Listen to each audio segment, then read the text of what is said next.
Señor. A veces nuestras experiencias se hacen a cuadritos, pero tú eres bueno y para siempre es tu misericordia, Señor. Por eso te damos la gloria y la honra y entendemos, como te decía el profeta, entendemos lo que el profeta dice, no la profundidad, Señor, pero sí lo que dice, que por tu misericordia no hemos sido consumidos. Muchas gracias. Quédate con nosotros en este tiempo especial y permite que la gloria, la honra y la alabanza sean para ti. En el nombre de Jesús. Amén. Muy buenas noches. Bueno, gloria a Dios. ¿Cómo vamos?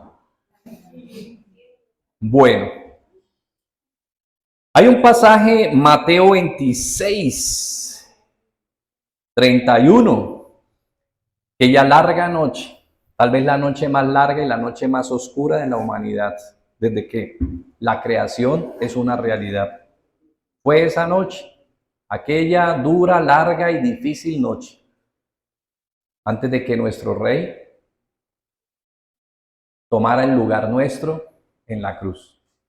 Antes que aquel que nunca, óigase bien, nunca cometió pecado, fue hecho pecado por los que desde que nacimos estamos en pecado.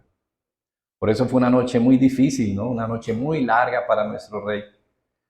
Y estando entonces dentro de este escenario, Él les dice, cuando hubieron cantado el himno, dice el 30, salieron al monte de los olivos y entonces Jesús advierte, trae una palabra que estaba ahí en la profecía, en el profeta Zacarías, y dice, entonces les dijo, todos vosotros os escandalizaréis de mí esta noche, porque escrito está, heriré al pastor y las ovejas del rebaño serán dispersas. Pero después que haya resucitado, iré delante de vosotros ¿a dónde? A Galilea.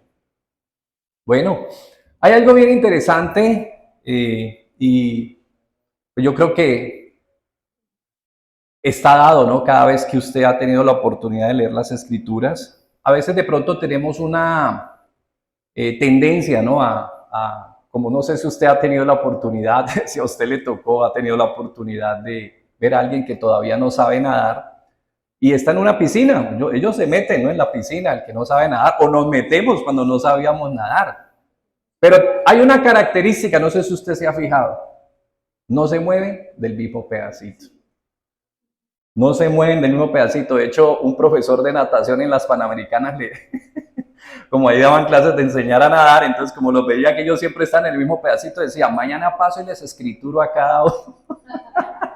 Les escrituro ese pedacito ya que no lo quieren soltar. Bueno, ¿por qué voy a este ejemplo? Porque a veces tenemos la tendencia, ¿no? De que teniendo un texto tan maravilloso con 66 libros como es la Biblia, 66 libros con la maravillosa historia de Dios, tenemos una tendencia, una proclividad a quedarnos mucho en una orilla de todo el texto, y es en el Nuevo Testamento. Nos quedamos tal vez en el porcentaje más corto, porque de 39 a 27 siempre hay diferencia. Y no solo de 39 a 27, el volumen de cada libro del Antiguo Testamento. Hay capítulos, hay libros de 50 capítulos, hay libros de 150 capítulos. Exactamente, mientras la carta más larga o el evangelio más largo tiene 28 y la carta más larga tiene 22. Es el libro de Apocalipsis o la carta Apocalipsis o el libro de Apocalipsis más exactamente y el evangelio, ¿no?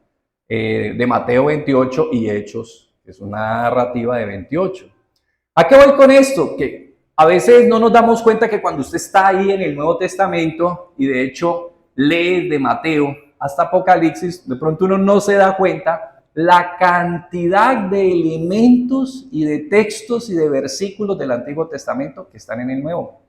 No sé si usted se ha fijado, pero es un volumen increíble. Hay libros casi articulados completamente con elementos del Antiguo Testamento, como Hebreos, o cartas, en este caso como Hebreos. Pero ¿cuál es el punto? El punto es que esto nos indica algo. Esto nos indica que el Nuevo Testamento no podríamos entenderlo sin qué, sin el Antiguo. Pero cuando usted va al Antiguo Testamento, también se va a encontrar que cada vez que lo va leyendo, usted va a tener luz, ya habiendo leído el Nuevo, que, pues esto tiene algo de relativo con qué, con el Nuevo. Y entonces nos damos cuenta que no hay dos libros. Ese es el tema, el paradigma que tenemos mentalmente nosotros, de creer que en la Biblia tenemos dos libros. No, la Biblia es un solo libro. Es más, tiene un solo autor. Entonces, ¿a qué voy con esto? Esto es lo que queremos ver y darnos cuenta hoy a través de este texto. Queremos ver cómo el mismo Jesús trae esta palabra de dónde en ese momento. Pues para él en ese momento no era Antiguo Testamento. ¿Por qué? Porque en ese momento no había Nuevo Testamento. en ese momento ni siquiera se estaba construyendo el Nuevo Testamento. Estaban aconteciendo los hechos que hoy están organizados dentro del Nuevo.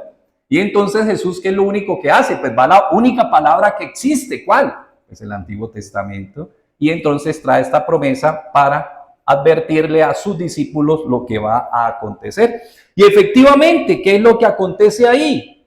Pues que vemos, según nos enseña y según de pronto podemos determinar la palabra que nos está compartiendo Jesús ahí, este pastor era menester que fuera herido como finalmente fue. Pero no fue de manera accidental, por eso Jesús lo advierte y por eso lo anticipa.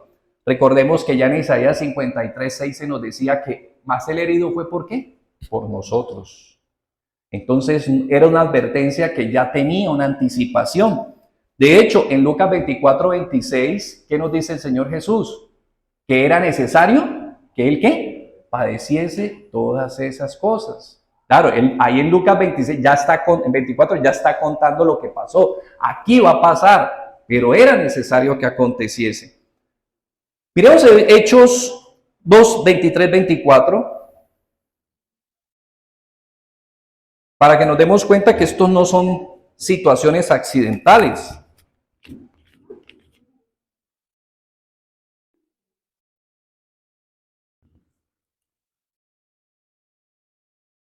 Dice, varones, dice, a este entregado por el ¿qué? Determinado consejo y anticipado conocimiento de Dios, ¿qué? Prendisteis y matasteis por manos nicos, crucificándole. Al cual Dios levantó, suelto los dolores de la muerte, por cuanto era ¿qué? Imposible ser retenido. Entonces, Jesús ahí en Mateo 26, está advirtiendo lo que va a acontecer, que de hecho aconteció. Pero sobre todo está advirtiendo que no es algo accidental, no es algo ajeno, sino que lo advierte porque ya nuestro Padre de antemano, de manera anticipada, ha manifestado esta realidad. En el 3:18, ahí mismo en Hechos, en el 3:18 dice, pero Dios ha cumplido así lo que antes ¿qué? Había anunciado. ¿Por qué? Ahí está Zacarías, ya lo había anunciado. Entonces Jesús nos está compartiendo ahí, o bueno, está compartiendo porque los destinatarios originales ahí son sus discípulos, les está advirtiendo que Él va a ser herido. Y de hecho esa herida proviene ¿de quién? De Dios. De Dios. Por eso miremos lo que dice Hebreos 2. ¿Qué significa? Y es lo que nos está diciendo y lo que estamos tratando de entender.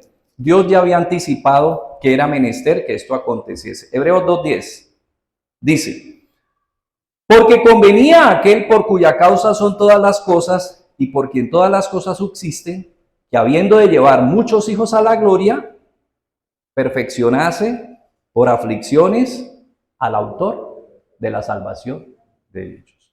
Entonces, así era necesario y por eso es Dios mismo en su soberanía quien era menester que este pastor fuera herido como lo fue. ¿Por causa de quién? De nosotros.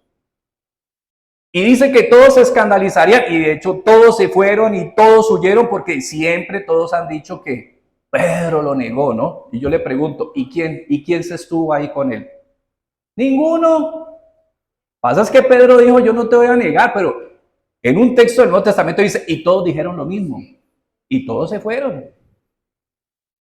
Todos se fueron. Entonces, finalmente, esta palabra se cumplió. En Zacarías, obviamente, pues ahí encontramos que, como dice un comentarista, refiriéndose a Zacarías 13, 6 y 7, dice: en tanto que el versículo 6 no puede en forma alguna referirse a nuestro Señor Jesucristo, el 7 no puede referirse a otro. O sea, hablando acerca de quién, de ese pastor que sería herido y que obviamente, pues, llevaría la carga y el quebranto, dado lo que Dios había anticipado. Por eso, ¿qué hace el Señor Jesús? Pues Él aplica esta profecía a sí mismo. Y aquí, pues, se considera la muerte del Mesías como un acto que divino. No fue un acto accidental, claro. Sabemos que, como dice la Biblia cuando uno lee el Nuevo Testamento, ¿no? Fue por envidia que le entregaron los fariseos, llenos de envidia. Algunos dicen que simplemente pues por temor a las represalias del Imperio Romano, otros por conveniencia. Mil situaciones se pueden entretejer, pero en última instancia, ¿quién fue el que permitió? Dios. Por eso Juan 3:16 nos recuerda: de tal manera amó Dios al mundo que ¿qué? Lo dio a su hijo. Imagínense que uno a veces le dicen: perdón caballero, perdón dama, me regala un minuto de su... y que le dice uno, si uno está ocupado, que le dice: olvídese. Uno no es capaz de dar que a veces ni un minuto de su tiempo. ¿Qué hizo Dios? Entregó a su hijo. ¿Por quién? Por nosotros. Bien, entonces, dado paso a eso, vamos a mirar y vamos a tratar de reconstruir un poco una figura que estamos viendo aquí, y es la figura de Dios como pastor. Claro, me dicen: ¿cómo así? Sí. Vamos a ver entonces cómo realmente en el transcurso de toda la historia bíblica, desde Génesis hasta Apocalipsis, vamos a encontrar al gran pastor, Dios mismo. Ya no solo aquí la figura, por eso Jesús mismo se está diciendo, ¿no? ¿Heriría a quién? Él mismo está indicando que Él es ese pastor. Pero vamos a través de este texto, vamos a mirar y vamos a revisar, ¿no? Poquito, obvio, grosso modo, no tenemos el tiempo, pero vamos a revisar cómo nosotros realmente tenemos un pastor y podemos decir claramente, como dijo David en el Salmo 23, versículo 1, el Señor es mi pastor. Y vamos a ver que ese ha sido nuestro Dios. Él ha sido pastor desde siempre, desde que la creación se constituyó, desde que se concibió y fue un hecho. Nuestro Padre glorioso ha sido un glorioso pastor. Vamos entonces a mirar desde la era prepatriarcal, vamos a mirar luego la era patriarcal, y vamos a mirar entonces el primer punto, que sería en este caso el pastor divino. O sea, vamos a ver cómo Dios tiene esa concepción. Claro, uno va a Génesis, específicamente si vamos Génesis capítulo 1 y 2, más exactamente 1, y vemos la concepción de Dios.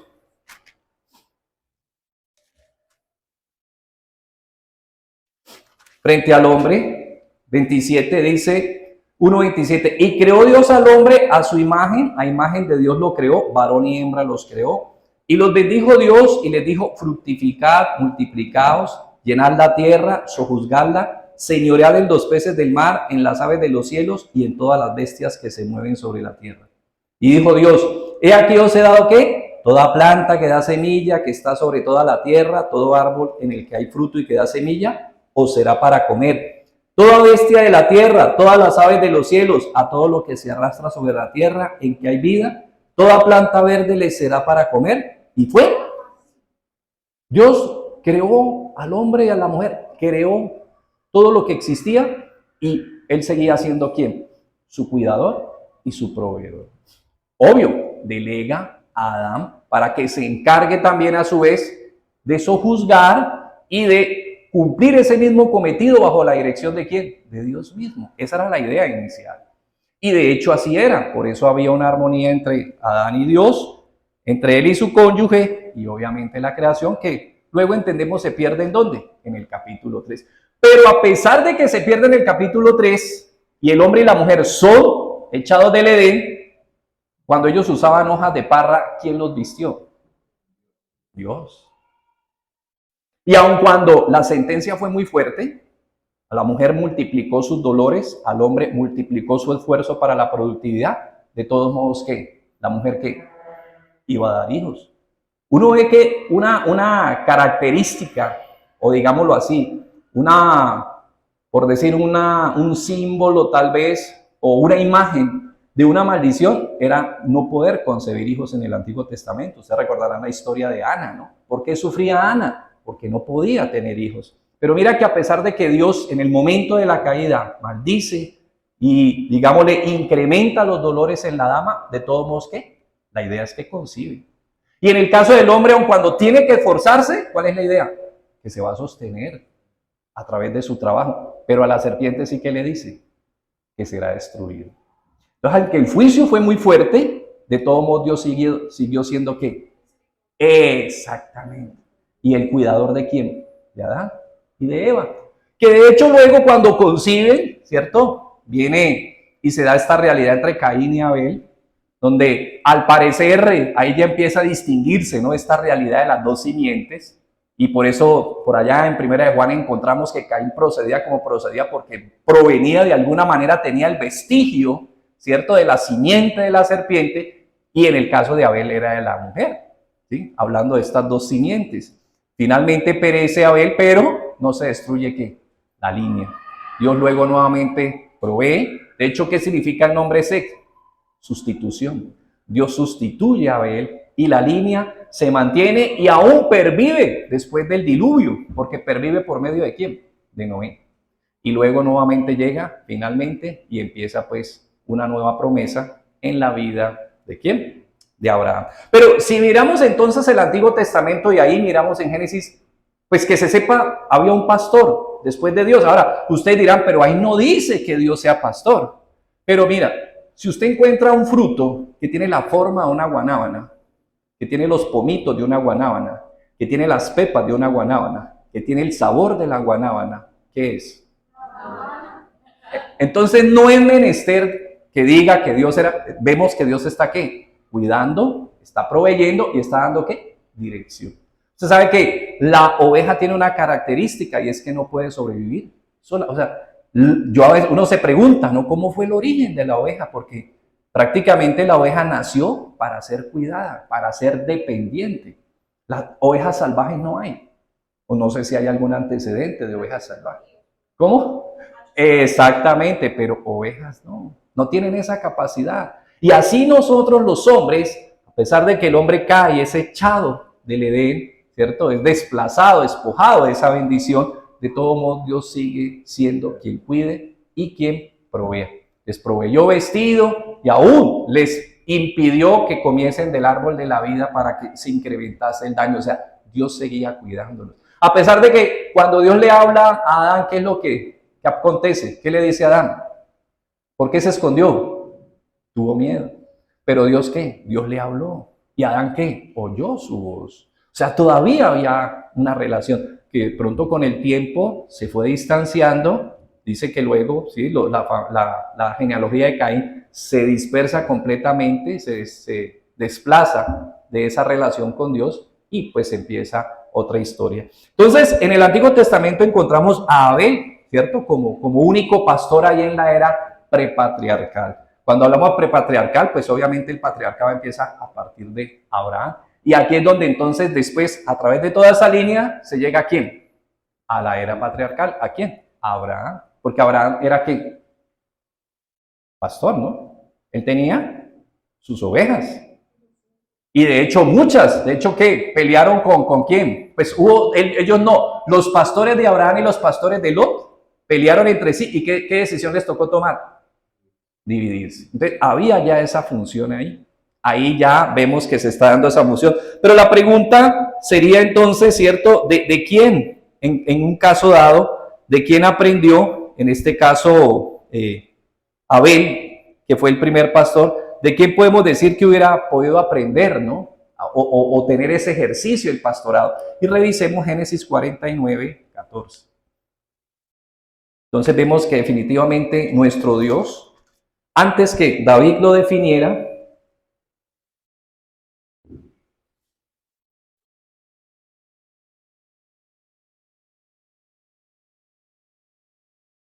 Génesis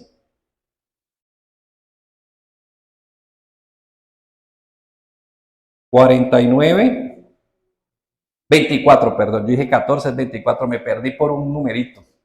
Dice, mas su arco se mantuvo poderoso y los brazos de su mano se fortalecieron por las manos del fuerte de Jacob. ¿Por el nombre de quién? Del pastor, la roca de Red. Esa ha sido aún su concepción. Claro, aquí ya son palabras de Jacob, que Jacob, ¿qué fue? Pastor. Trabajó 7 años por su primera esposa y trabajó ¿qué? 7 años por su segunda esposa. Exactamente. De hecho, su padre también hizo la misma función que su padre, Abraham. Entonces, vemos en ellos y encontramos ya en la era patriarcal, pues que obviamente también se sigue desarrollando esta figura y se sigue manifestando en medio de Israel. Miremos Génesis 46, 32.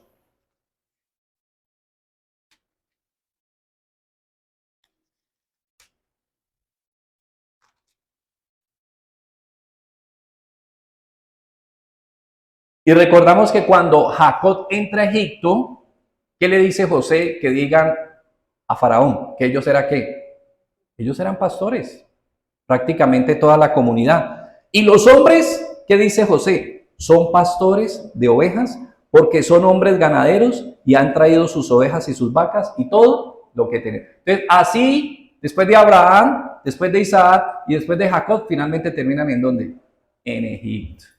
Entonces, ahí encontramos al pastor divino, a nuestro Padre de la Gloria, que desde la creación misma ha sido cuidador, ha sido guía, ha sido sustentador y ha sido protector. Y encontramos entonces esta figura antiguo testamentaria, como es la de Abel, que finalmente dicen, además, él llevó su ofrenda, ¿y qué llevó? Lo mejor, ¿no? Y fue grato delante de los ojos del Señor. Luego nos encontramos la era patriarcal, a Abraham, a Isaac y a Jacob, que cumplieron con este cometido y cumplieron con esta función, dando testimonio de que definitivamente quién es el pastor, como lo dice 49:24, el Dios de Israel. Vamos entonces, después del pastor divino, vamos a ver ya el concepto que viene, la imagen va progresando y vamos a ver la imagen del pastor gobernador.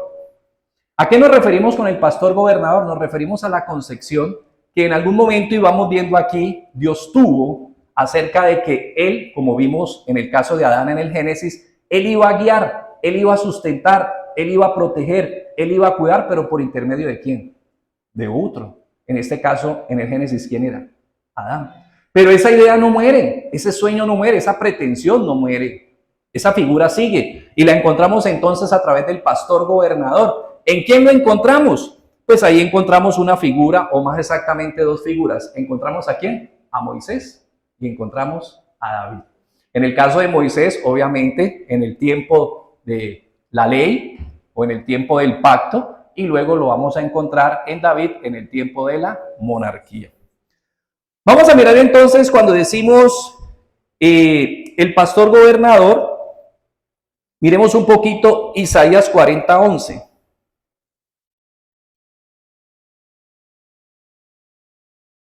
Bueno, aunque ahí ya nos estamos yendo muy lejos. No, Isaías 40:11 no, pero permítame todavía antes de que vayamos a Isaías 40:11, primero les hago una precisión que es importante.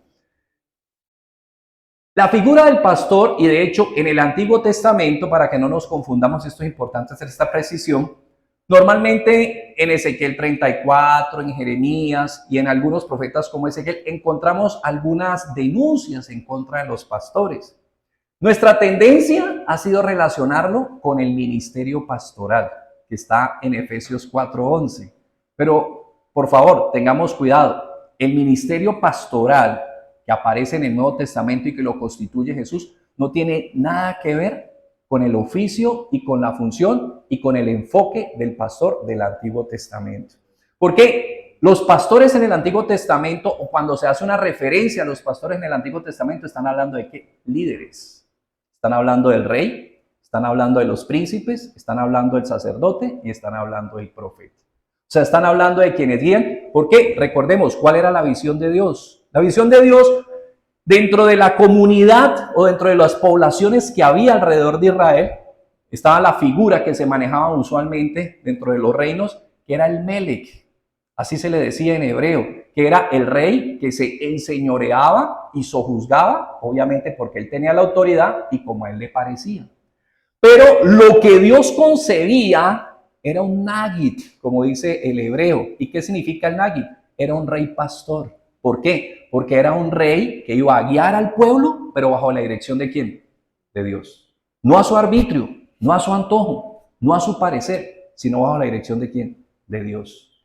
Era muy distinta la concepción. Y este sueño, obviamente, y esta manifestación se da, y la encontramos entonces que luego aparece este personaje que se llama ¿qué? Moisés. Ustedes recuerdan que él estuvo hasta los 40 años, ¿dónde? En Egipto. Pero después de los 40 años, ¿dónde termina? ¿En qué? ¿En dónde? En Madián. ¿Y qué termina haciendo? Pastoreando. 40 años como pastor. Cuando Dios, ¿qué? Lo llama en Éxodo 3. ¿Y lo llama a qué? ¿A qué? A sacar a su pueblo, a guiar a su pueblo, a darle dirección a su pueblo. Si alguien me colabora con el gatico que está incomodando aquí a una damita, por favor.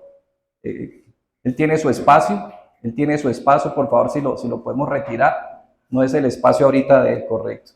Gracias, muy amables. Perfecto, tranquila, Alejita, tranquila que ese no es el espacio del correcto. Una cosa es una cosa y otra cosa es otra cosa. Muy bien, entonces, muy importante entender que Moisés está 40 años, mire, formándose como ¿qué? Como un Melech, como un gobernador, como el que iba a decir qué se hacía, qué no se hacía, como un líder. Pero Dios luego lo lleva y 40 años lo forma como un ¿qué? Como un Nagui, como un pastor. Él aprendió lo que era el pastoreo. Él aprendió a pastorear, a apacentar, a cuidar, a seguir la dirección. ¿Para qué? Para tener cuidado y saber que esas ovejas no eran de él. Eso es lo que tiene que entender el rey. Y eso es lo que tiene que entender el líder de Dios, que las ovejas no son de él. ¿Son de quién? De Dios. Es un privilegio, es una función, es una tarea que le han encomendado. Dios no le está entregando una finca, Dios no le está entregando un mayorazgo, Dios no le está entregando una mayordomía. Dios le está poniendo ¿qué? Una tarea que es distinta.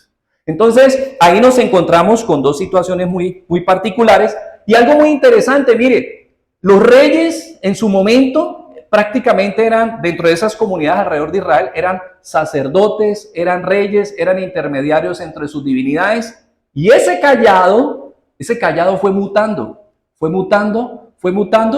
y usted recordará que cuando a alguien, o en su momento de la monarquía, lo investían de rey, dos cosas le entregaban: la corona y el cetro. Ese cetro fue la mutación del callado. Ese era el enfoque realmente. La mayoría de los reyes en todo el entorno de Israel eran pastores. Eran pastores que fueron ganando un lugar y se hicieron más grandes, pero ¿qué era lo que les daba o a través de qué ejercían la autoridad? A través de ese callado y de ese báculo. Y ese fue mutando hasta que se convirtió en ¿qué? El cetro. Yo sí decía a veces, bueno, ¿para qué le entregan qué es ese cetro, no? Pero ahora encontramos que fue mutando hasta que se convirtió ¿qué? En ese símbolo de que él tiene el poder. Pero ¿cuál era la idea? Que fuera ¿qué? Un pastor, un Nagui, no un Melech. Mire, recordemos un poquito antes de entrar a mirar, recordemos lo que dice Lucas 22 con respecto a esta diferencia. Mire que de hecho el Señor Jesús la tenía más precisa. Lucas 22, y de hecho pues nos da una lección hermosa porque pues si alguien entendió esto y lo puso en práctica, nadie superior a Jesús. Dice, la grandeza en el servicio, Lucas 22, 24. Hubo también entre ellos una disputa sobre quién de ellos sería ¿qué? El mayor. Había un problema ya de ¿qué? Miren, los discípulos, dice Robert Coleman en su famoso material, el Plan Supremo de Evangelización, dice, haciendo un estudio, dice que si hoy en día alguien que ejerza la función de tener cabeza o poder decisivo dentro de un departamento de recursos humanos, a estos 12 hombres no los hubiera escogido nadie, pero Jesús los escogió. Increíble, ¿no? Jesús los escogió. Y con esos 12 hombres, pues todos sabemos la historia que ha acontecido. Pero lo interesante es que si hoy en día nadie los hubiera escogido, Cuando el Señor ya empieza a direccionarles y ellos empiezan a ver la gloria y saber al lado de quién está, miren lo que empieza a suceder, que empieza a suscitarse. El robo de gloria, ¿no? Y eso es algo que es de todos nosotros como seres humanos. Nosotros tenemos una tendencia natural y es que a robarle la gloria a Dios, a creer que somos nosotros y no quién, no Dios.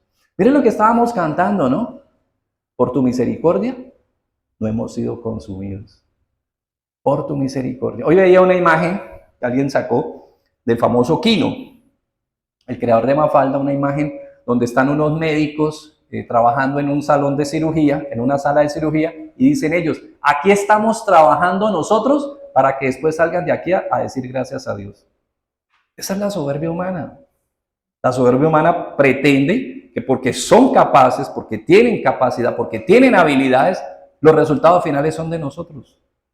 Y a veces, ¿cuántas veces, a pesar de todo el conocimiento, pues puede llegar a presentarse un accidente completamente ajeno a la voluntad de cualquiera? Y esto pasa en todas las profesiones, eso porque era la imagen que hoy vi de Quino, pero esto nos pasa en cualquier profesión, llegamos a creer que finalmente somos nosotros. Entonces, ¿a qué voy simplemente para reducir todo esto? Que los discípulos, quienes eran, de dónde venían, lo que Dios había hecho, cómo los escogió, y ya estaban, ¿qué? Pensando en qué. ¿Quién de nosotros es el que va a mandar? Inmediatamente empieza a suscitarse eso. Y entonces, ¿qué dice el Señor? Pero Él les dijo, los reyes de las naciones se enseñorean de ellas y los que sobre ellas tienen autoridad son llamados bienhechores. Más, no así vosotros. Si no sea el mayor entre vosotros, como el menor. ¿Qué tiene que hacer el pastor? ¿Qué hacen las ovejas por el pastor? Hablando de un pastor. Nada. ¿Qué tiene que hacer el pastor por las ovejas? Todo. Por eso está diciendo aquí el Señor Jesús que si usted quiere ser autoridad dentro de la vida ministerial, ¿a qué está llamado cada uno de nosotros? A servir. El servicio es el que te da autoridad. No es el nombre, es el servicio. Y lo dice claramente. Mas no así vosotros, si no sea el mayor entre vosotros, ¿como qué? Como el más joven. Y el que dirige, como el que sirve. Porque, ¿cuál es el mayor? ¿El que se sienta a la mesa o el que sirve? No es el que se sienta a la mesa, mas yo estoy entre vosotros como ¿qué? Como el que sirve. Pero vosotros son los que habéis permanecido conmigo en mis pruebas. Yo pues os asigno un reino como mi Padre me lo asignó, para que comáis y bebáis a mi mesa en mi reino y os sentéis en los tronos a sojuzgar a las 12 tribus de Israel. Increíble, ¿no? ¿Cómo estaba Jesús en medio de sus discípulos? Siendo el que los guiaba. Era el que les servía. ¿Qué hizo en Juan 13? Les lavó los pies. Y por eso les dijo, ustedes han visto lo que yo hice, dijo él. Espero que aprendan a hacer lo que unos a otros. Esa es la grandeza. Entonces, esa era la idea, esa ha sido la concepción de Dios desde allá. Por eso, volviendo nuevamente a Moisés, recordemos el Salmo 77 y 19 para ir resumiendo, porque este tema es largo, pero solamente quería que realmente entendamos y nos ubiquemos y comprendamos por qué el Señor es nuestro pastor. Y nos demos cuenta que es una historia y es un concepto que atraviesa la Biblia desde el Génesis hasta el Apocalipsis. Miremos entonces Salmo 77, 19 para ir pasando de Moisés a la monarquía. Vamos pasando el periodo de la ley, vamos a pasar al periodo de la monarquía. Salmo 77, 19 y 20. Mire, cuando yo leí este texto que acabamos de leer, que dice, el que quiera ser mayor entre vosotros sea como el menor. Yo lo entiendo perfecto. Yo he sido el menor de 6 hermanos. Y de niño fui el menor de 6 hermanos. ¿Y quién tenía que ir a la tienda siempre? El menor. No es como ahora, que uno es el que va, los hijos que quedan viendo televisión. Pero uno que era el menor, a mí me tocaba todo.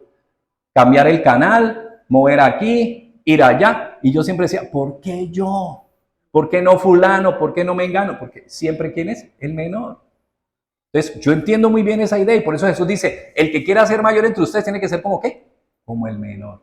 El que está dispuesto ¿qué? A servir.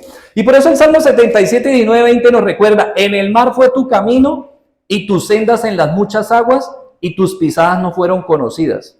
Condujiste a tu pueblo, ¿como qué? ¿Por mano de quién? Y de Aarón. Entonces vemos que Moisés y Aarón cumplieron también esa función, ¿bajo la guía de quién?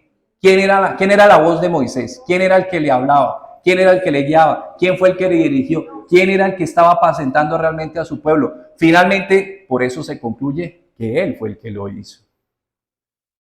Vamos entonces ahora a ver, ya después de tener esta concepción, pero antes de pasar a la monarquía, simplemente para que nos demos cuenta que cuando aparece David como rey, o cuando, bueno, aparece la monarquía como rey, eso no fue un accidente. Claro, uno dice en Samuel, ustedes recuerdan el evento cuando el pueblo pide rey, pues no era accidental, eso ya estaba en el corazón de Dios. Miremos Deuteronomio 17, 14 en adelante, y va a ver usted que Dios ya tenía ese concepto de ese rey pastor. Ya había tenido el líder, ¿cierto? Que había sido Moisés, que de hecho pues Moisés muchas veces se quejó, obvio. Yo no estoy aquí para ser juez de Moisés y mucho menos de un hombre tan grande y tan colosal tarea que le correspondió hacer, sino que estamos frente a otra tarea, frente a otro compromiso y frente a otra realidad. Pero finalmente Dios hizo esa obra y a través de este varón guió a su pueblo, encaminó a su pueblo y lo llevó finalmente a donde lo tenía que llevar, que después lo llevó a la tierra. Está persistente. Si así fueran los miembros, ¿no? Yo quiero entrar! Pero si lo estuviéramos llamando, no entraría tampoco. Acá hay una damita que lo quiere adoptar, lo ha buscado, lo ha perseguido. ¿Y qué ha hecho? Evadirla. Así es así, vea, igual que nosotros, ¿no? Se parece mucho. Entonces dice Deuteronomio 17, 14, cuando hayas entrado en la tierra que Jehová tu Dios te da, y tomes posesión de ella y la habites, y digas, pondré un rey sobre mí, como todas las naciones que están en mis alrededores, ciertamente pondrás por rey sobre ti, ¿a quién? Al que Jehová tu Dios escogiere. De entre tus hermanos pondrás rey sobre ti. No podrás poner sobre ti a hombre extranjero que no sea tu hermano, pero él no aumentará para sí caballos, ni hará volver al pueblo a Egipto con el fin de aumentar caballos, porque Jehová os ha dicho, no volváis nunca por este camino. Ni tomará para sí muchas mujeres, para que su corazón no se desvíe, ni plata ni oro amontonará para sí en abundancia. Y cuando se siente sobre el trono de su reino, entonces escribirá para sí en un libro una copia de esta ley, del original que está al cuidado de los sacerdotes levitas, y lo tendrá consigo y leerá en él todos los días de su vida para que aprenda ¿qué? Mire, ¿cuál era la idea? Que hubiera rey en Israel, pero que estuviera sujeto ¿a quién? A Dios. ¿Para guiar a quién? A su pueblo. Dios quería un pastor para guiar a su pueblo. Un pastor que ¿qué? Que se sujetara a él. ¿Por qué? Porque todavía estaba a esa distancia. Dios se hacía presente en medio del pueblo por medio de ¿quién? Del tabernáculo. Primero empezó por el tabernáculo, luego finalmente fue el templo y bueno, gloria a Dios después en el cumplimiento a través del mismo Jesús, que era como un tabernáculo viviente. Ahora sí, entonces pasemos a Samuel y vamos al propósito fallido de pastor. ¿Por qué? Porque Dios quería, obviamente a través de la monarquía, un pastor que apacentara a su pueblo. Pero ¿por qué decimos que fue fallido? Pues primero recordemos qué pasó con el primer rey. ¿Cuál fue el primer rey? Saúl. ¿Qué pasó? Fue desobediente a la palabra de Dios. Luego vino el segundo rey, que fue el rey que siempre más recordaba, de hecho a quien se le dio la promesa eterna de un reino eterno, que fue ¿quién? David. Pero también David demostró ser ¿qué? Muy humano. Y también ¿qué? Desestimó la palabra. Cuando él falla en 2 de Samuel 12, cuando él falla ante Dios con este caso, con este tema de Betsabé, ¿qué le dice el profeta Natán?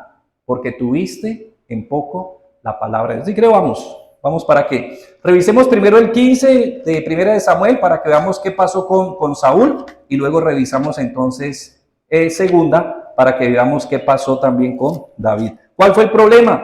Que estos reyes, la idea era que siguieran, obvio, David lo hizo bien, de hecho él pastoreó a Israel conforme a qué, a la integridad de su corazón, pero de todos modos seguía siendo un rey que tenía falencias, que tenía debilidades. ¿Qué pasó? El pecado obviamente lo hacía frágil. Esa figura de ese pastor todavía tenía sus fisuras. Por eso entonces en 1 de Samuel 15, hablando de Saúl, dice 26. Y Samuel responde a Saúl, no volveré contigo. ¿Por qué? Porque desechaste la palabra de Jehová y Jehová te ha desechado ¿para qué? Para que no seas rey sobre Israel. Vamos a 2 Samuel 12 y nos encontramos con el caso de ¿quién? David también. Versículo 9, le pregunta a Natán de parte de Dios, ¿por qué pues tuviste en poco la palabra de Dios? ¿Se acuerdan que leímos en Deuteronomio 17? ¿Cuál era la idea de ese rey? Que leyera todos los días, ¿en dónde? La ley de Dios. ¿Para que aprendiera qué? A temer a Dios. Y claro, aquí Dios le había dado direccionamiento. ¿Y qué pasó entonces? Dice, ¿por qué pues tuviste en poco la palabra de Jehová, haciendo lo malo delante de sus ojos? A Urías Eteo heriste a espada, tomaste a su mujer, ¿cierto? Y a él lo mataste a espada de los hijos de quién? O sea, ahí le dijo todo lo que hizo. ¿Dónde entonces nuevamente estuvo el fallo? Estos pastores, este pastor rey, este pastor escogido que, ¿qué característica tenía? Era conforme al corazón de quién? De Dios. O sea, tenía esa vocación porque de hecho, ¿de dónde venía David? De ser pastor. Por eso Dios le dice continuamente ¿de qué? De tras las paridas te traje, te escogí. Porque recuerden que cuando escogieron a David como rey, cuando se sentaron a la mesa, él no estuvo invitado. ¿Quién lo hizo traer? Dios. Claro, Samuel, porque ¿qué le dijo Dios a Samuel? Dijo, Señor, y dijo, ¿tienes algún otro hijo? No, hágalo llamar. Y finalmente llegó. Pero él no estaba en la fiesta. No estaba convidado, como tal vez te ha pasado muchas veces. Sí, no estuviste convidado, pero ¿qué? Estás en la fiesta. Estás en la fiesta. Porque cuando, ¿cómo dice el dicho popular? Cuando uno le van a dar. Y lo que es para uno, es para uno. ¿Quién se lo va a quitar? ¿Y a Dios quién lo estorba? No conozco el primero. No ha sido creado quien pueda estorbar a Dios. Y entonces en este caso no pudo ser estorbado. Y mire que David tenía ese corazón íntegro, esa disposición, era un hombre valeroso, un hombre entregado, comprometido con su trabajo, con su función, pero pues tuvo las fisuras en su corazón. De hecho, luego pudo pensarse que fuera su hijo Salomón, en quien de pronto estaban también aquella promesa, aquel pacto que Dios hizo con él, ese pacto eterno. De pronto Salomón fuera aquel hombre. ¿Y qué pasó con Salomón? Si usted lee Deuteronomio 17, hizo todo. Se casó con la hija del faraón, no hizo sino coleccionar caballos, tuvo 700 esposas, 300 concubinas. ¿Y qué le dijo? No coger. Hizo todo lo contrario a lo que dice Deuteronomio 17. Y si usted va de ahí para adelante, pocos los reyes tuvieron ¿qué? Aciertos, desaciertos, aciertos, desaciertos, aciertos, desaciertos, aciertos. Siguió el camino de su padre, buscó, y cuando tenían el acierto, un momento a otro, ¡pum!, desacertado. Y no hubo finalmente un rey que cumpliera a cabalidad ¿qué? Este propósito de pastorear a su pueblo, de ser ese pastor que Dios había escogido. Entonces, por eso hablamos de el pastor fallido. Porque ahí para adelante de cada rey se dijo lo mismo, de cada rey se dijo lo mismo. Por eso mire la denuncia que hay en Ezequiel 34, 23, 24. Ya pasando, o bueno, pues antes de ir recordemos un poquito, obvio, lo que Dios dice de David, ¿no? Salmo 78, 70, 72. Salmo 78, 70, 72. Lo que Dios dice de David, que pues no estamos diciendo aquí que todo lo hizo mal. Dios testificó que fue un hombre conforme a su integridad, pero vemos que no cumplió a cabalidad esa figura que todavía Dios tenía en su corazón. Salmo 78, 70, 72. Dice, de tras las paridas, ¿se acuerdan? Lo trajo para que apacentase a Jacob su pueblo y a Israel su heredad. Y los apacentó ¿cómo? Conforme a la integridad de su corazón, y los pastoreó con la pericia de sus manos. Pero finalmente, pues no se cumplió debidamente o no se cumplió a cabalidad realmente con esa figura que Dios había establecido en su corazón para guiar a su pueblo.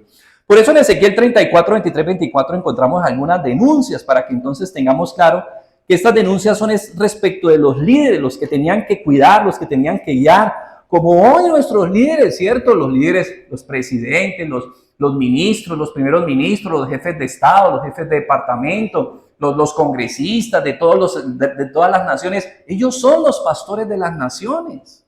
Ellos son los pastores de las naciones. Y la idea es que ellos guíen al pueblo. Pero muchas veces, ¿qué pasa? Ellos son los que hacen mal las cosas. ¿Y por eso qué hace el pueblo? Pues el pueblo siempre termina haciendo lo que hacen sus pastores.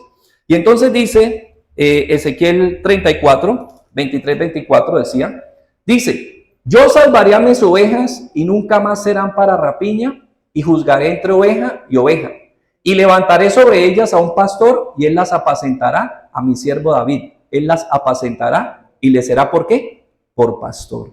Dios iba a levantar a un pastor que realmente hiciera las cosas bien. Pero aquí, por lo pronto, lo estaban haciendo mal. Miremos desde el versículo 1, Ezequiel 34. Vino a mi palabra de Jehová diciendo, hijo de hombre, profetiza contra los pastores de Israel. Ya estamos diciendo, son los líderes de la nación. Profetiza y di a los pastores, así ha dicho Jehová el Señor, ay de los pastores de Israel, que ¿qué hacen? ¿Y qué está diciendo? El pastor no apacienta los rebaños, pero ellos que estaban buscando lo suyo, no lo del pueblo. Y ahí para adelante lo que usted quiera leer en todo el capítulo, usted se va a encontrar, pero en medio de él, ahí es donde está la promesa, que acabamos de leer 23, 24, Dios dice que levantaría ese pastor que verdaderamente tendría un interés por ¿quién? Por el pueblo, que tendría un interés por aquellos a quienes él estaba apacentando y a quienes estaba cuidando.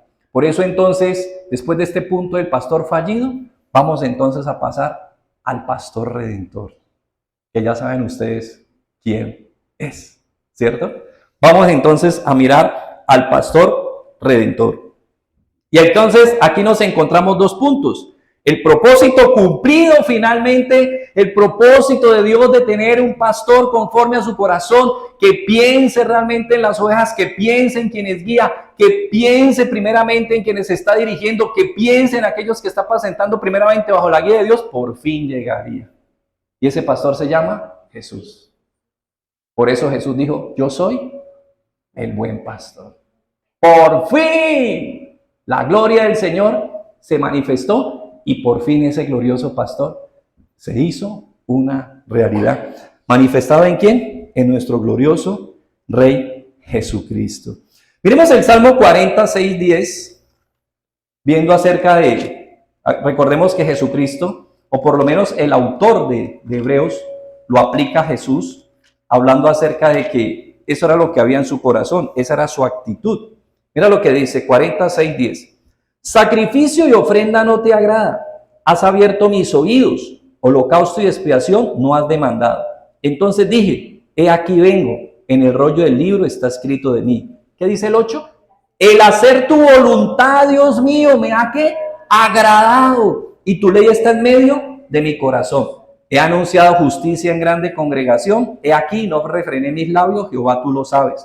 No encubrí tu justicia dentro de mi corazón, he publicado tu fidelidad y tu salvación, no oculté tu misericordia y tu verdad en grande asamblea. Eso era lo que había en el corazón del Señor Jesús. Eso era lo que había. ¿Qué era lo que había? Un deseo por hacer la voluntad del Padre. ¿Y qué era lo que el Padre deseaba? Un pastor, un líder que hiciera ¿qué? Su voluntad frente a su pueblo.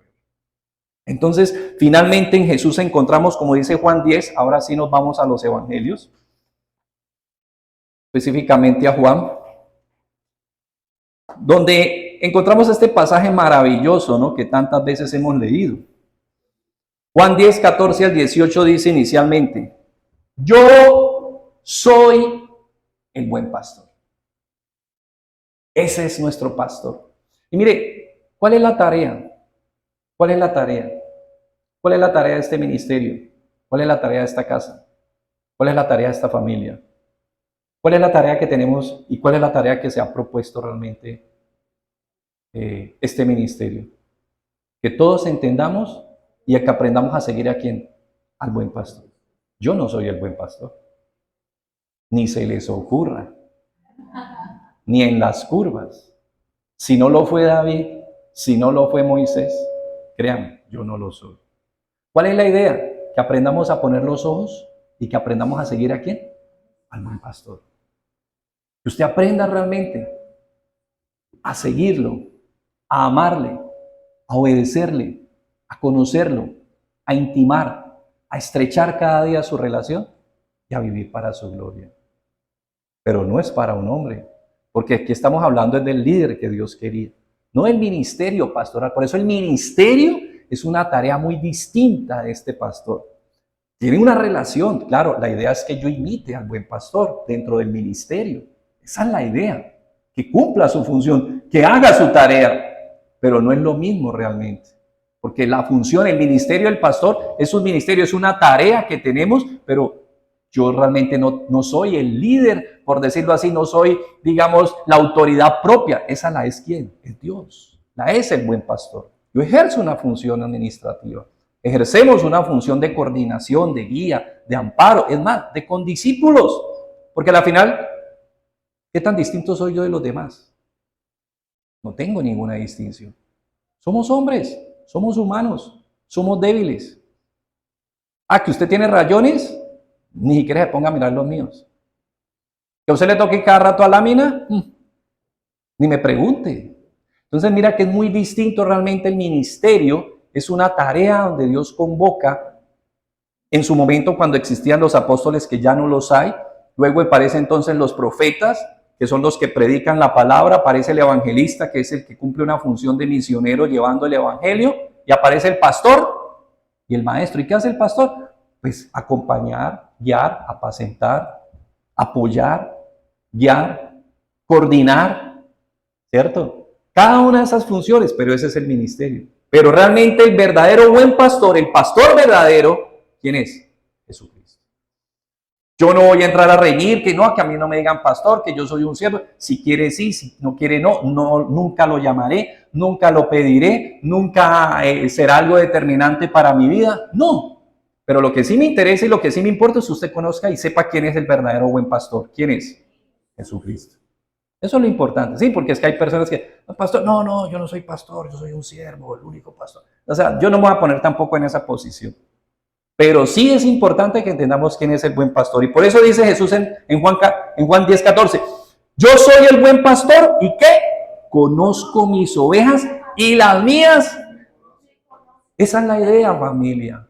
Esa es la idea. Que tú conozcas a quién. Al buen pastor. ¿Quién es verdaderamente tu buen pastor? Y por eso dice, así como el Padre me conoce, ¿yo qué? Conozco al Padre. Y mire por qué es el buen pastor. Pongo mi vida por las ovejas. También tengo otras ovejas que no son de este redil, aquellas también debo traer. ¿Y ellas qué? Habrá un rebaño y un pastor. Por eso me ama el Padre. ¿Por qué? Porque yo pongo mi vida para volverla a tomar. Ojo, no se la quitan. Jesús no vino aquí obligado. A él no fue que lo empujaron. Como la famosa historia del que se atravesó la piscina con pirañas. ¿Sí? ¿Se acuerdan de la historia? ¿Sí? Que $1.000.000 el que se atraviesa la piscina y alguien se tiró y la atravesó. Y cuando sale le dicen, oye, increíble, ¿usted qué piensa hacer con $1.000.000? No, lo pago para que me diga quién fue el que me empujó. Entonces, no fue que, al Señor no fue que lo obligaron, el Señor vino, ¿por qué? Porque Él tomó la decisión. ¿Por qué? Porque al Señor, ¿qué le apasionaba? Hacer la voluntad del Padre. Por eso dice, por eso me ama el Padre, nadie me la quita, yo la pongo, tengo el poder de ponerla y tengo el poder de ¿qué? De tomarla. ¿Por qué? ¿Cuál fue el mandamiento que recibió el Padre? Entregar su vida y tomarla nuevamente. Y no ha terminado. Sigamos ahí en el 27 al 30, Juan 10. Mis ovejas oyen mi voz y yo las conozco y me siguen. Y yo les doy ¿qué? Vida eterna. Y no perecerán jamás. Ni nadie, óigalo bien. Ni nadie ¿qué? Mi Padre que me las dio es mayor que todos. Y nadie, ni de la mano del Hijo, ni de la mano del Padre. Entonces, eso es muy importante que lo tengamos en cuenta. Por eso dice, el Padre y yo culminan el versículo 30, ¿qué? uno somos. En naturaleza. No está hablando de que somos uno como un equipo, ¿no? Que decimos, ah, sí, somos 11, pero somos uno. No, es porque en naturaleza son uno, en identidad. Entonces, nuestro Rey glorioso es la satisfacción poderosa de nuestro Dios, de ese deseo de ¿qué? De tener un pastor que verdaderamente se sujetara a él y que ¿qué hiciera? Guiara, apacentara, ministrara y consolara a su grey. ¿Se cumple en quién? En Jesús. Pero este pastor, cuyo propósito se cumple, también tiene un propósito comisionado, ahí mismo en Juan. Vámonos a Juan 21 porque esto ya se acabó, ¿no? El tiempo ya nos acabó hace rato. Aquí ustedes estamos trabajando horas extras, qué pena con ustedes, ahí estoy moroso. Estoy moroso. En Juan 21, 15 al 17, ¿qué hace este pastor que ha cumplido finalmente y ha satisfecho la voluntad de Dios? También comisiona y delega. Por eso, este pastor que ha satisfecho la voluntad de nuestro Dios, ese pastor que ha cumplido la figura, también comisiona. Del 15 al 17, ¿qué dice? Cuando hubieron comido, Jesús dijo a Simón Pedro, Simón, hijo de Jonás, ¿qué? Le respondió, sí Señor, tú sabes que te amo. Él le dijo, ¿qué? Apacienta mis corderos. Volvió a decirle la segunda vez, Simón, hijo de Jonás, ¿me amas? Pedro le responde, sí Señor, tú lo sabes que te amo. ¿Qué le dijo? Pastorea mis ovejas. Le dijo la tercera vez, Simón, hijo de Jonás, ¿me amas? Pedro se entristeció de que le dijera la tercera vez, ¿me amas? Y le respondió, tú lo sabes todo. Tú sabes que te amo, Jesús. ¿Pero qué le dice el Señor? ¿Sabe qué le está diciendo el Señor a Pedro? ¿Me amas? ¿Qué le dice Pedro? Sí. ¿Sabe qué le está diciendo el Señor? Hechos son amores y no buenas razones. Primera de Juan 4:20. Señor, yo te amo, Señor, pero no, yo a Emma sí, no, Señor, no puedo ver a Emma, no puedo ver a Eliomar, no puedo ver a Alejandra. O sea, yo a ti te amo, pero a ellos no lo. ¿Qué dice primera de Juan 4:20? Un hipócrita el que dice eso.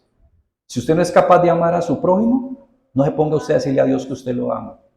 Entonces, en ese orden de ideas te está diciendo el Señor, ¿tú me amas? Apacienta. Y apacienta no es que usted tenga que tener el título, que usted tenga que tener una congregación, que usted tenga que estar dirigiendo. No, apacentar es muchas maneras. Por eso vamos a pasar de este pastor que comisiona, vamos a pasar finalmente al pastor delegante para que concluyamos. Primera de Pedro, rápidamente porque se nos fue el tiempo. Pero para que entendamos que es una tarea que tenemos todos. Usted la ejerce en su casa, en su trabajo, con sus compañeros, con sus amigos, con sus allegados, con sus vecinos, con la persona, con todos los que están en derredor suyo. ¿Qué hace Pedro? Mire, recordemos a quién le está hablando en Juan 21. ¿Con quién está hablando Jesús? Estamos en primera de Pedro. Y mire Pedro, ¿qué dice? Versículo 1. Ruego a los ancianos, primera de Pedro 5:1. Ruego a los ancianos que están entre vosotros, yo anciano también con ellos, y testigo de ¿qué? Los padecimientos de Cristo. O sea, Pedro no era un testigo de ¿qué? Era un testigo de hecho. No era de oídas. No es que a mí, yo escuché. No, él lo vio.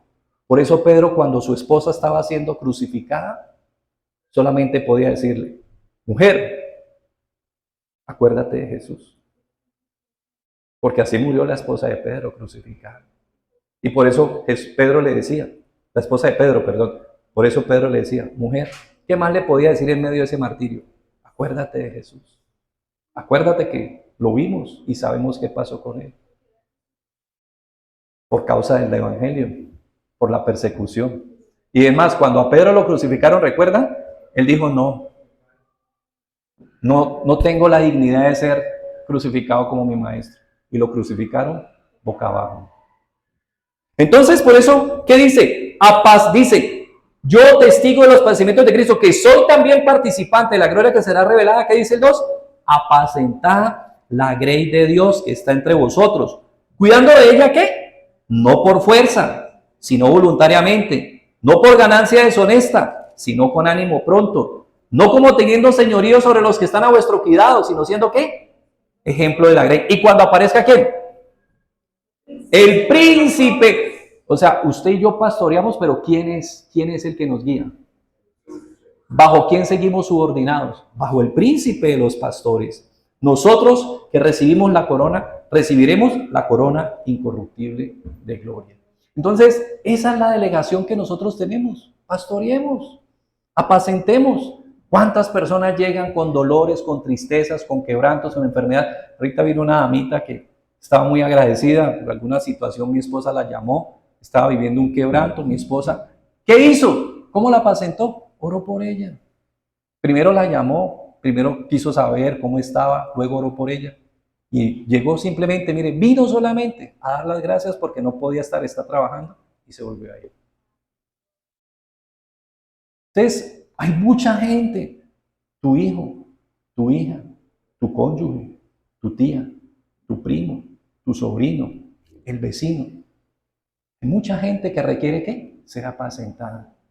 Y tú tienes quien te guíe, tú tienes quien te dé luz. Esa es nuestra tarea, eso es lo que hacemos aquí. No somos los líderes de nadie, somos ¿qué? Simplemente somos consiervos.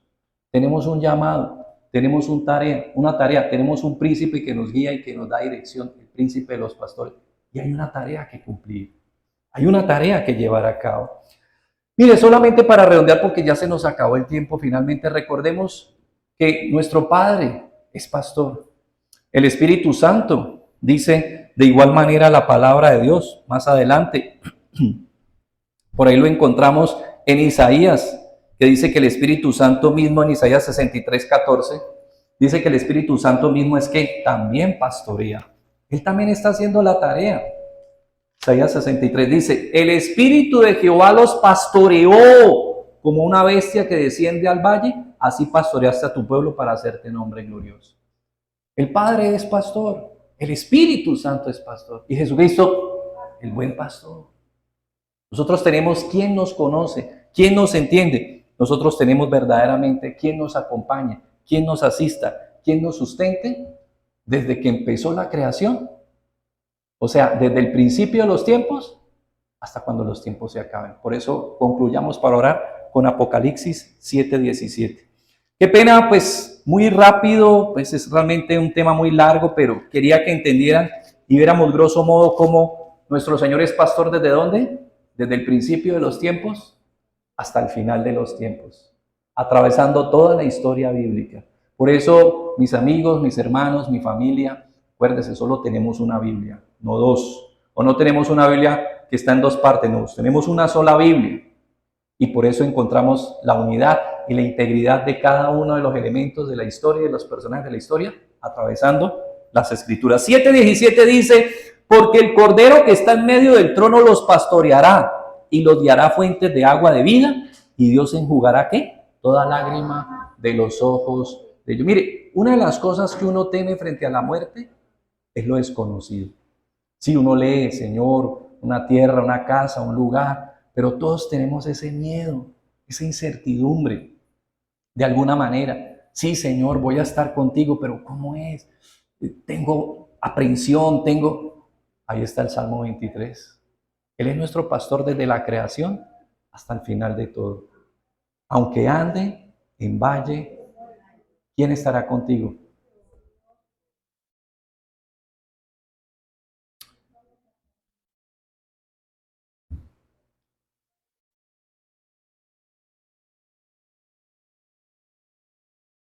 Padre, te damos muchas gracias.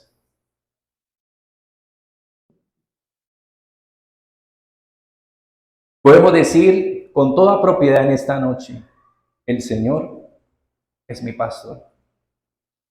Desde el principio de los tiempos, Señor, has manifestado tu cuidado, tu guía, tu dirección, tu afecto, tu protección y tu provisión. Y a través de toda la historia, Señor, te has manifestado como ese verdadero pastor que eres tú, Señor.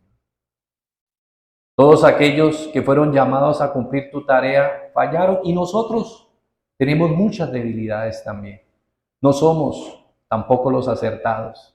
Finalmente tenemos no solo un pastor, sino un buen pastor. Y ese eres tú, Señor Jesús. Gracias. Gracias porque pusiste tu vida por nosotros en la cruz. Y como dice tu palabra en Juan 13, porque amaste a los tuyos y los has amado hasta el final.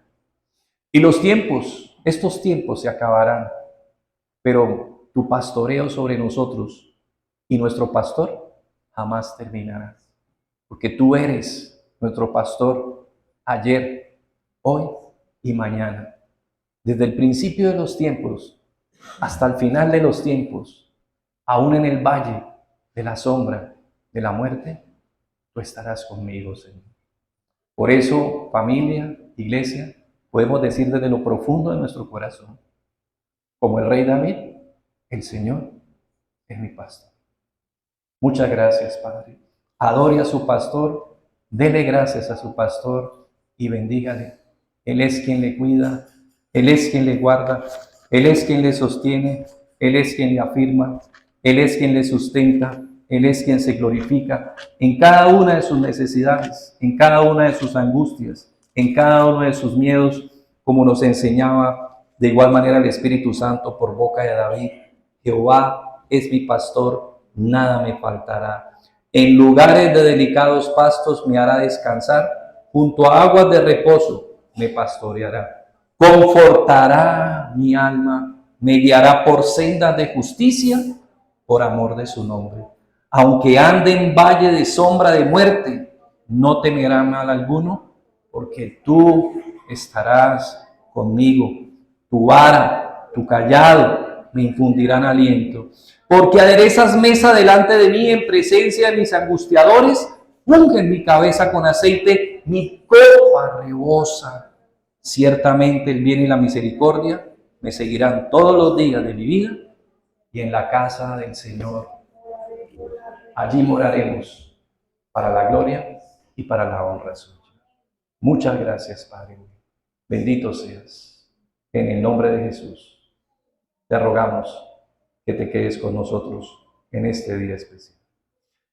Queremos pedirte finalmente, Padre, para que nos bendigas, para que nos guardes, para que nos cuides, para que nos sigas guiando y sobre todo para que hayamos entendido hoy que tenemos un buen pastor y que estamos comisionados por él para apacentar, para cuidar de aquella grey y de todos aquellos que necesitan de tu cuidado y de tu protección.